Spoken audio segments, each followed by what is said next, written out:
بسم اللہ الرحمن الرحیم۔ شروع اللہ کے نام سے جو بہت مہربان نہایت رحم والا ہے۔ واقعہ حضرت علی اور حضرت حسین بن رضی اللہ تعالیٰ عنہ کا ایک شخص سے حرم مکی میں ملاقات کا۔ ایک روایت میں ہے کہ مجھ سے حضرت حسن بن علی رضی اللہ تعالیٰ عنہ نے بیان کیا ہے کہ میں اپنے والد حضرت علی رضی اللہ تعالیٰ عنہ کے ساتھ رات کو بیت اللہ کا طواف کر رہا تھا۔ سب لوگ سو چکے تھے اور ہر طرف خاموشی ہی خاموشی تھی کہ اچانک میرے والد صاحب نے کسی نامعلوم شخص کی آواز سنی۔ آواز سے محسوس ہو رہا تھا کہ کوئی پریشان اور غمگین شخص ہے، اور وہ یہ کہہ رہا تھا، اے وہ ذات جو کہ تاریکیوں میں بھی بے قرار کی فریاد سنتا ہے، اے وہ ذات جو پریشانی اور سختی کو دور کرنے والا اور بیماری سے شفا بخشنے والا ہے۔ زائرین حج بیت اللہ کے ارد گرد سو جاتے ہیں اور سونے کے بعد پھر بیدار ہو جاتے ہیں، مگر اے قیوم، آپ کی شان یہ ہے کہ آپ کو کبھی نیند نہیں آتی۔ اپنی کرم نوازی سے میرے جرم کو معاف فرما دیجیے، اے وہ ذات کے جس کے سامنے حرم میں مخلوق چپکے چپکے اپنی دلی مرادیں پیش کرتی ہے۔ اگر گنہگار کو آپ نے معاف نہ فرمایا تو پھر کون گنہگاروں پر رحم کی سخاوت فرمائے گا۔ حضرت حسن رضی اللہ تعالیٰ عنہ کہتے ہیں کہ میرے والد حضرت علی رضی اللہ تعالیٰ عنہ نے مجھ سے فرمایا، اے بیٹا، تو نے اس شخص کی آواز سنی ہے جو اپنے رب سے اپنے گناہوں کی معافی مانگ رہا ہے، جا اور اس آدمی کو تلاش کر کے میرے پاس لے آ۔ میں اس آدمی کی تلاش میں بیت اللہ کے ارد گرد چکر لگا رہا تھا۔ میں نے بڑی کوشش کی مگر مجھے وہ نہ ملا۔ جب میں مقام ابراہیم پر پہنچا تو دیکھا کہ وہ کھڑا اب نماز پڑھ رہا ہے۔ میں نے اسے کہا کہ تمہیں رسول اللہ صلی اللہ علیہ وسلم کے چچا زاد بھائی حضرت علی رضی اللہ تعالیٰ عنہ بلا رہے ہیں۔ اس نے اپنی نماز کو مختصر کیا اور نماز سے فارغ ہو کر میرے ساتھ چل پڑا۔ جب میں اپنے والد کے پاس پہنچا تو میں نے والد سے عرض کیا کہ ابا جی، یہ ہے وہ شخص جس کو آپ نے بلایا ہے۔ میرے والد نے اس سے پوچھا کہ تم کون ہو؟ اس نے جواب دیا کہ میں عرب سے ہوں۔ میرے والد نے پوچھا کہ میں تمہارا نام کیا ہے؟ اس نے جواب دیا کہ اس شخص کا قصہ کیا ہے جس کو اس کے گناہوں نے ذلیل کر دیا ہو اور اس کے عیبوں نے اس کو ہلاک کر دیا ہو اور وہ گناہوں کے سمندر میں غرق ہو چکا ہو کہ اب نکلنا بہت ہی مشکل دکھائی دیتا ہو۔ میرے والد صاحب نے فرمایا کہ تم فکر نہ کرو، ذرا اپنا قصے کی وضاحت کرو۔ اس نے کہا کہ میں ایک ایسا نوجوان تھا کہ جو لہو لعب گانے بجانے کا دل دادا تھا۔ مجھے میرے والد صاحب ہمیشہ نصیحت کرتے رہے اور کہتے کہ اے بیٹا، جوانی کی لغزشوں اور ٹھوکروں سے بچ جاؤ، اللہ کی پکڑ بہت سخت ہے اور اس کی پکڑ ظالموں سے دور نہیں ہے۔ اور جب بھی میرے والد صاحب مجھے نصیحت کرنے میں اصرار کرتے تو میں ان کو مارتا تھا۔ چنانچہ ایک دن انہوں نے حسب معمول مجھے بہت نصیحت کی۔ مجھے غصہ آ گیا اور میں نے ان کو بہت سخت مارا۔ میرے والد نے قسم کھائی کہ وہ میرے لیے بیت اللہ کا پردہ پکڑ کر بددعا کرے گا۔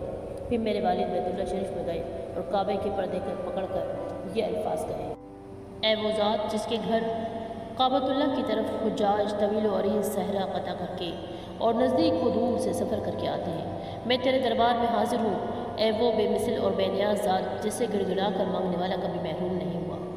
یہ منازل میرا لڑکا میری نافرمانی کرنے سے باز نہیں آتا۔ اے رحمان، اس میرے لڑکے سے مجھے وزرا دلوا دے، تو اپنی قدرت سے اس کے جسم کی ایک جانب بیکار کر دے۔ اے وہ ذات کہ جس کی نہ کوئی اولاد ہے اور نہ ہی اس کا کوئی باپ ہے۔ اس شخص نے کہا کہ اللہ کی قسم، ابھی بھی میرے والد نے اپنی بات پوری بھی نہیں کی تھی کہ مجھ پر یہ مصیبت نازل ہو گئی جو کچھ آپ دیکھ رہے ہیں۔ یہ کہہ کر اس نے اپنے جسم کے دائیں جانب سے کپڑا اٹھا کر دکھایا اور جسم کے دائیں جانب کا حصہ بالکل خشک ہو چکا تھا۔ اس آدمی نے کہا کہ اس کے بعد میں اپنے والد کو ہمیشہ راضی کرنے کی کوشش کرتا رہا اور بڑی عاجزی کے ساتھ ان سے معافی مانگتا رہا، یہاں تک کہ انہوں نے مجھے معاف بھی کر دیا اور میری یہ درخواست قبول کر لی کہ وہ میری صحت کے لیے بیت اللہ کے اسی مقام پر جا کر دعا کریں گے جہاں پر انہوں نے میرے لیے بد دعا کی تھی۔ اس شخص کا کہنا ہے کہ میں نے اپنے والد کو ایک عمدہ اونٹنی پر سوار کیا اور خود ان کے پیچھے چلنے لگا، حتیٰ کہ جب مکہ کے قریب وادی آراق تک ہم پہنچے تو ایک درخت سے کسی پرندے کی اچانک اڑنے کی وجہ سے اونٹنی ایسے بدکی کہ میرے والد صاحب اونٹنی سے نیچے پتھروں پر جا گرے۔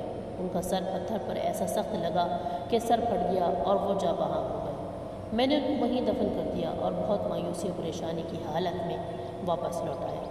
اس سب پریشانی اور بدحالی کی سب سے بڑی وجہ جو میرے دل میں آ رہی ہے وہ یہ ہے کہ یہ سب کچھ والدین کی نافرمانی کی وجہ سے ہوا۔ حضرت حسن رضی اللہ تعالیٰ عنہ کہتے ہیں کہ میرے والد حضرت علی رضی اللہ تعالیٰ عنہ نے اس کو فرمایا کہ تجھے خوشخبری ہو، امید ہے اللہ تیری مدد فرمائیں گے۔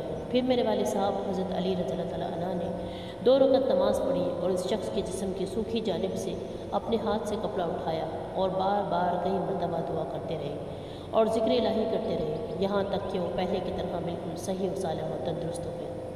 پھر میرے والد صاحب حضرت علی رضی اللہ تعالیٰ عنہ نے اس سے فرمایا کہ چونکہ تیرے والد نے تیری صحت کی دعا کرنے کا ارادہ کر لیا تھا، جس طرح تیرے لیے انہوں نے بددعا کی تھی، اس بنا پر میں نے تیری صحت کے لیے دعا کی ہے۔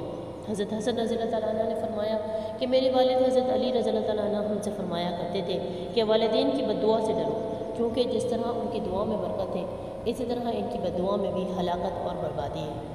اور والدین بددعا اس وقت کرتے ہیں جب اولاد ان کی نافرمانی کرتی ہے، ان کو ایذا پہنچاتی ہے، ان کے ساتھ حسن سلوک سے پیش نہیں آتی۔ ناظرین کرام، اس واقعے کو ایک اور پہلو سے اس حدیث کی روشنی میں دیکھا جا سکتا ہے۔ اپنی اولاد کے لیے بددعا کرنا جائز نہیں، کیونکہ نبی کریم صلی اللہ علیہ وسلم نے ہمیں اپنی جانوں پر، اپنے مالوں پر اور اپنی اولاد کے لیے بددعا کرنے سے منع فرمایا ہے۔ ارشاد رسول ہے کہ تم اپنی جان، اپنی اولاد اور اپنے مال کے لیے بددعا نہ کیا کرو۔ ہو سکتا ہے کہ تمہاری بددعا کے وقت اللہ کی طرف سے مقبولیت کی گھڑی ہو، تو پھر اس وقت جو دعا ہوگی وہ قبول ہو جائے گی۔